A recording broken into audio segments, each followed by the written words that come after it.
Patok sa DZAR 1026 Sunshine Radio. Alright, as promised, quick lang po yung break namin. Alam mo ka-partner Eileen, feeling ko, na-excite tuloy ako. Actually, hindi lang yung viewers natin ang excited every afternoon sa ating Patok program. Ako mismo, kasi nga, nandito tayo sa studio. So parang feeling ko, ako isang celebrity host na araw-araw pagkagaganda ng ating mga bisita. Ka-partner Eileen, sinimulan natin from the start, di ba? Yung bisita natin up to now, talagang mga celebrity yung dating. Parang feeling ko, mga artista, yung araw-araw ay kasama natin dito sa program sa gaganda nila. Anyway, ka-partner Eileen, para mas marami tayong mapag-usapan, as always, do the honors para sa ating bisita ngayong hapon. Parang... Ayan, okay. Ang ating magiging bisita ngayong hapon ay walang iba, kundi siya ang founder at CEO ng Perfected Cosmetics and Skincare. Ayan. Diba sa pangalan pa lang, Perfected? Oo. Kasama po natin ngayon sa Patok episode, pang-siyam na episode ng ating programa, ay walang iba kundi si Miss Christine Joy Hernandez. Ma'am Christine, welcome sa studio po ng DZAR. Hello, Ma'am Christine.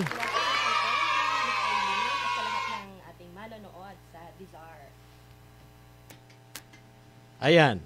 So sorry. Okay. Okay. So good afternoon po sa lahat na ating manonood. Kay Miss Eileen and Sir Tony, thank you so much for having me here. And of course, all our viewers, Miss Christine, batiin mo din sila. Hello po sa inyo, magandang hapon po. Mag-comment lang po kayo at mag-share ng ating live para pipili po kami sa dulo ng programa kung sino ang ating 5 lucky winners ng ating giveaway. Diba, ka-partner Eileen, may paanyaya na kaagad ang ating bisita na, wow, ang gaganda nito kaya lang pambabae, walang panlalaki dito Kaya sige lang, okay lang, basta kayo'y magaganda, di okay na tayo dyan, ka-partner Eileen. Lahat po yan, pwede rin sa lalaki. Ay, ganun ba? Opo. Ayan, pwede pala yan, Kuya ba? Tony. So, Anyway, pwede mo nang gamitin yan. Ka-partner Eileen, siguro ang ating una, as always, na tinatanong, Miss Christine, a short story of your business, kailan ba ito nag-start, at bakit ito yung iyong napili? Okay. So, medyo matalinhaga ang ating title ngayon. Gustong magnegosyo pero ayaw yumaman. So, para mabigyan ko po kayo ng background, paano ba ako nagsimula? Actually, ako po ay hindi naman talaga negosyante. I was a bank employee for 11 years. And I have 3 kids. Yung panganay ko now is 10 years old, and then second is 8 years old, and yung third ko po, siya ay dapat siguro 5 or 6 years old na, but he passed away at the tender age of 1 year and 9 months. Baby pa? Yes, I lost him to leukemia. So after that po, syempre bilang isang ina na kailangan lumaban pa para sa mga natitirang pang anak, kailangan kong maging busy. So I found myself na naging interesado sa online business, and kasabay ng pagiging empleyado ko sa bangko, ako ay nagne-negosyo as a reseller sa isang local brand din. Wala so kumbaga Miss Christine, hindi mo kaagad give up yung iyong pagiging empleyada? Hindi po agad kasi syempre sinusubukan muna natin. Yes. Pero kumbaga I realized na kung meron akong gustong gawin, which is ang aking, nagkaroon po ako ng advocacy pamula na mawala yung anak ko, na gusto kong makatulong dun sa mga batang may leukemia din. Okay. At alam kong hindi ko yun magagawa kung ako ay mag-stay. Hello, may sound. I'm so sorry, wala yung sound.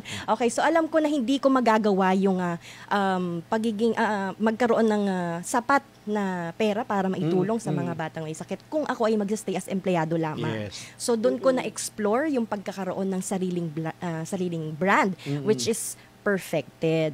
Opo. So, ayun. Kaya kumbaga, ang ibang tao nagne-negosyo para yumaman, ako po talaga nag-start ako ng negosyo with that in mind, yung magkaroon ng extra funds para doon tayo makakapagbigay from a place of abundance. So parang you were saying, Miss Christina, at first, kumbaga talagang yung iyong objective is to help others. Kumbaga, kasi yung iba para bang, I'm doing this dahil gusto ko someday na maging famous. Gusto kong yumaman. Pero in your case, it's different. Kasi parang from the start, pagtulong ka agad yung iniisip mo. Opo. At naging motivation niya, ka-partner Tony, yung nangyari nga sa kanya na nawala yung kanyang bunso. Then yun, turning point yun para gumawa siya ng business para makatulong din doon sa mga same ng situation na nararanasan niya. Tama. Kasi kawawa naman yung mga bata, di ba? So, more focus siya ngayon sa mga cancer patient. Tama po ba ako, Ma'am Christine? Yes po, mga bata na may blood cancer po. Leukemia. Leukemia in particular. So, sabi mo nga, kumbaga parang hindi rin madaling magsimula ng isang negosyo dahil you're still employed. Kumbaga, you have to balance being a mommy, being an empleyado, plus yung pinaplano mo pang business, di ba? Parang medyo hindi madali yon dahil hindi naman pwedeng half-hearted ka doon sa trabaho dahil yun yung trabaho mo. Kumbaga, kailangan nun ng focus, ng direksyon. So, sabi mo nga, kasi baka doon na nagtatanong, before yung business mo, ikaw ay isang bank employee nga. Yun yung parang tugon mo doon sa ating next question. Pero ang sinasabi nga natin ka-partner Eileen, napakaganda ng kanyang intention. Yes, partner Eileen. Yes. So ngayon, Ma'am Christine, ano yung mga challenges mo na na-encounter sa pagpapatakbo ng negosyo mo sa ngayon? At paano mo ito nalampasan? So, ano yung mga pamamaraan niyo po? Okay. So, dito po kasi sa business ko, ang totoong main na challenge dito ay ako rin.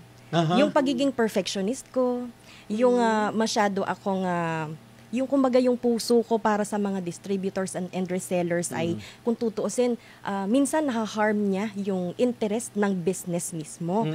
Dahil nga, ayan nga po, no, gustong magnegosyo pero ayaw yumaman. Laging nauuna yung para sa ibang tao kaysa sa doon sa main na interest ng negosyo. Yun po ang challenge. No? Paano ko yun na-overcome? Lagi ko lang binabalikan kung ano ba yung dahilan kung bakit ko to ginagawa.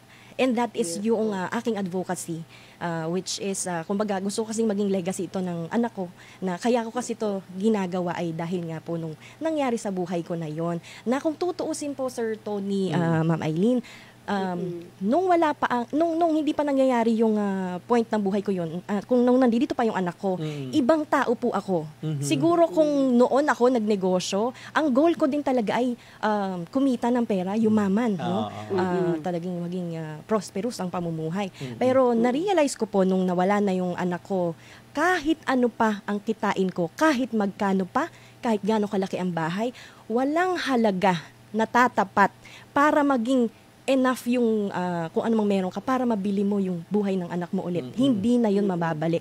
So the only thing that I can do is mag-ipon ng kung ano yung posibleng ma-receive ko after this life. Yun na lang po talaga. So kahit pa ang mga decision making ko sa negosyo, sa pagyakap sa mga distributors ko ay nag-harm sa pag-expand ng business, I will always choose pa din yung pagiging may puso sa resellers. Hindi mawawala ko. yung pagtulong. Yes. Opo. At saka yung pinapakita mo, Miss Christine, yung contentment na kung ano lang yung kaya, na ikabubuhay, then kung ano yung sobrang meron, itinutulong mo na para dun sa mga nangangailangan ko. Opo. So, maganda namang values, pinakita ko na yan. Sa isang negosyante, di ba? Kasi karamihan sa mga negosyante talaga, lalo na yung iba, yumaman, dapat hindi na tayo bumagsak, yaman lang tayo. Yun ang mga iniisip nila.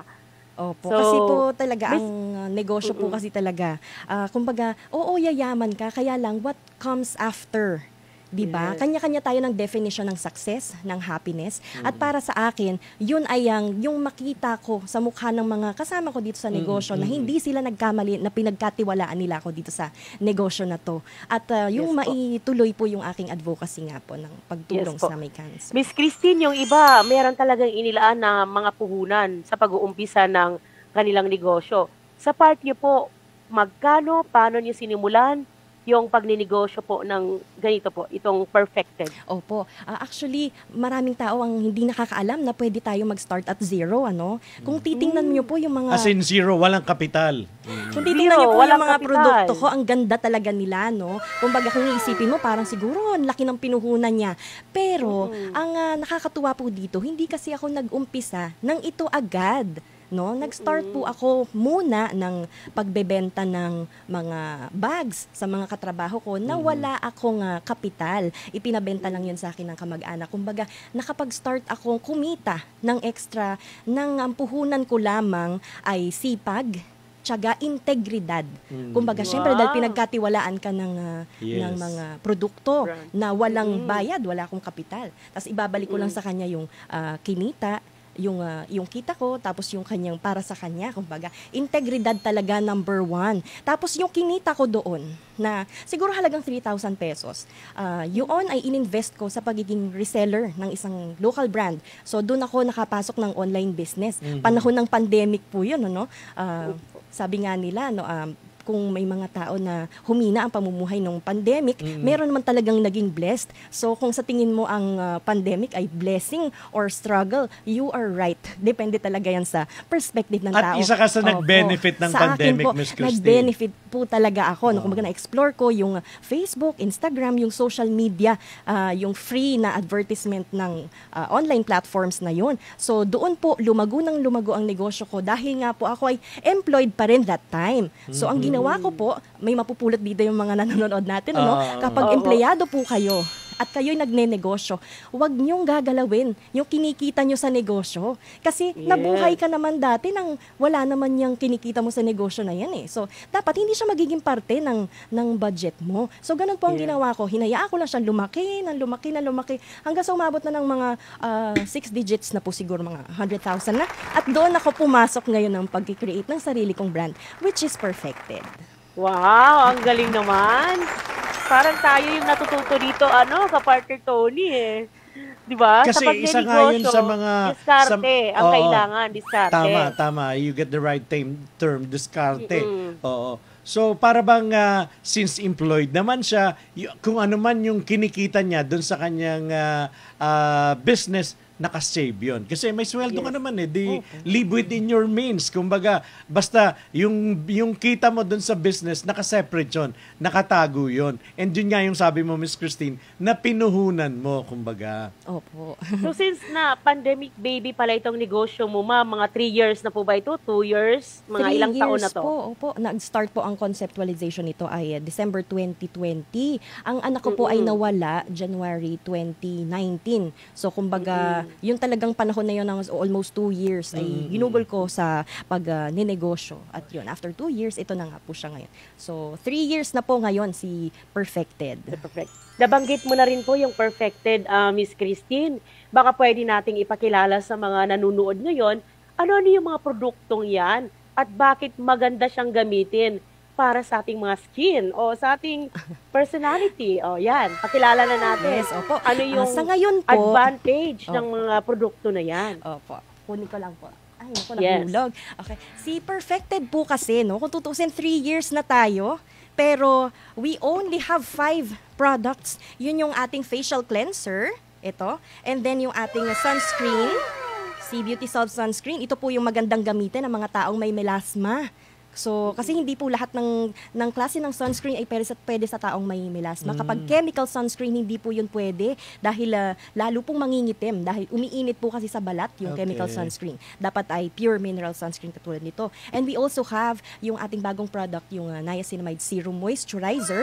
Kasi di ba tayo, nasa tropical climate tayo, no? So, ang sabi nila, wag ka daw mag-moisturizer, which is not true. Yun po ay dahil ang mga nag-e-exist na moisturizer ay ginawa para sa bansa na malamig. No? Itong si Niacinamide Serum Moisturizer, created ito para sa klima na meron tayo. Mag-moisturize ang skin mo pero hindi ka maglalagkit. Masarap siya sa... So, kumbaga, angkop yan dun sa climate na Yes meron po. tayo dito sa Pilipinas. Dahil lahat po ang ating products ay formulated by a group of highly competent Filipino chemists. Kumbaga, pinagmamalaki po talaga natin na si Perfected. Lahat ng products ni Perfected ay made in the Philippines. Hindi po basta local brand lang ha, kasi yung ibang local brand Pilipinong may-ari, pero sa ibang bansa ginagawa. Ito po lahat talaga sa Pilipinas ginawa, Pilipino ang gumawa. So perfectionist ka talaga dahil up to now kumbaga kailangan before na ilabas mo sa market, make sure na perfect talaga ang formulation, everything, Ms. Christine. Opo, yan po ang isa sa mga nagiging challenge nga din. Kagaya ng sinabi ko po kanina, ako mismo ang kalaban ng sarili kong negosyo. Imbis na kumikita na po, ay hindi. Ang formulation po natin umaabot ng 1 to 2 years. May mga iba pa po tayo na fino-formulate na nag-start pa noong 2020 hanggang ngayon, hindi pa natatapos sa sobrang pagiging perfectionist natin. Pero hindi naman po ako nagsisisi na gano'n ang ating ginagawa dahil talagang ang mga feedback ng ating mga customers, ng consumers natin ay talaga namang nagpapasalamat sila na nag-create tayo ng mga products na talagang pinag-aralan, binusisi, no? Yung hindi yung basta kumita ka lang. Yes.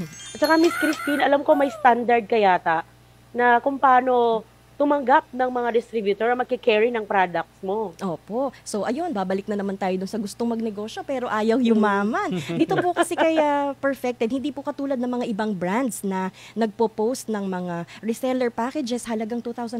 Pwede ka mag-resell. Hindi po tayo ganon. Kung magsusearch po kayo, wala po kayo makikita ng anything na naglulure sa mga investors or micro-investors or resellers na mag-invest po sa atin. Ang gusto po natin, kung maging interesado ka man na mag-resell ng produkto, yun ay dahil ikaw ay existing customer na or user na ng perfected products. Kasi papaano mo maibebenta ang isang skincare kung hindi mo siya ginagamit, di ba po? So, iyon, isa yung mga nagiging hindrance para sa atin. Pero hindi naman natin pinagsisisihan, at least, kumbaga, holistic yung pag-market ng mga customers sa kanilang, kumbaga, word of mouth talaga. Yung feedback mismo nila, yung kanilang pag-a-attest. Yung mga nakagamit na, di ba? Yes po. Sila yung magpapatutuo dun sa produkto. Opo, yun. So, kumbaga, yun ang ating medyo mahigpit tayo doon on that side na hindi tayo nag-a-accept ng mga gustong kumita lamang. Ang gusto po natin ay yung talagang rooting for the brand, naniniwala sa mission and vision ni Perfected, which is to raise the standards of Philippine skincare industry by offering high-quality products that are Filipino-made. Ayan, kaya pala, Miss Christine, hindi ka nagmamadali na sa loob ng 2 taon o magtatatlong taon ba o 2 taon, hindi ka talagang nagmamadali na 100 agad yung distributors mo, 200 agad. Kung baga talagang sinasala nyo po kung sino yung quality distributor. Totoo po yan. In 3 years time, no? We only have like 30 to 40 distributors sa abroad. Parang meron lang tayong 7. Pero kahit kokonti po sila, lahat sila nagsa-thrive talaga. Kumikita sila as in yung iba kaya na nilang bumili ng kotse, yung iba kaya na nilang bumitaw sa pagiging employed at maging full-time na negosyante. Talagang, kumbaga, yung sabay-sabay kaming umaangat, yun yung nagiging fulfillment para sa akin. That's nice. Very rewarding talaga na kumbaga walang naiiwan doon sa team ninyo, kumbaga. Totoo po yun. Parang gano'n. Kasi ako po nga, nabanggit ko kanina, naging reseller po ako. Nagiging sentimiento po ng mga online sellers ngayon, yung kayo lang naman ang yumayaman, kayo ng alok na mag-reseller, distributor. And then after ma-order nila yung stocks, hindi na nila alam kung anong gagawin. Wala nang support galing sa main. Which is somehow, hindi naman yun mali, no? Kasi pag umorder tayo ng stocks, tayo ang hahanap ng buyers. Pero dito po kay Perfected, ay meron tayong 3 buwan na nesting period kung tawagin natin. Pag pamula nang makuha mo yung first stocks mo, kailangan makarestock ka ng 1 beses at least once every month for 3 months. Kasi ang para sa amin, sa loob ng 3 buwan na nakakapag-restock ka ng walang assistance from us, ibig sabihin talagang napoprove mo na yung iyong dedication no doon sa ating ginagawa. After that, doon ka namin tutulungan na papasahan ka namin ng mga buyers, ipopromote namin yung shop mo, yung business mo through TikTok, Facebook, Instagram. So yun ang sinasabi namin na once you have proven your dedication, we will guide you along the way. Ayun naman ang sikreto.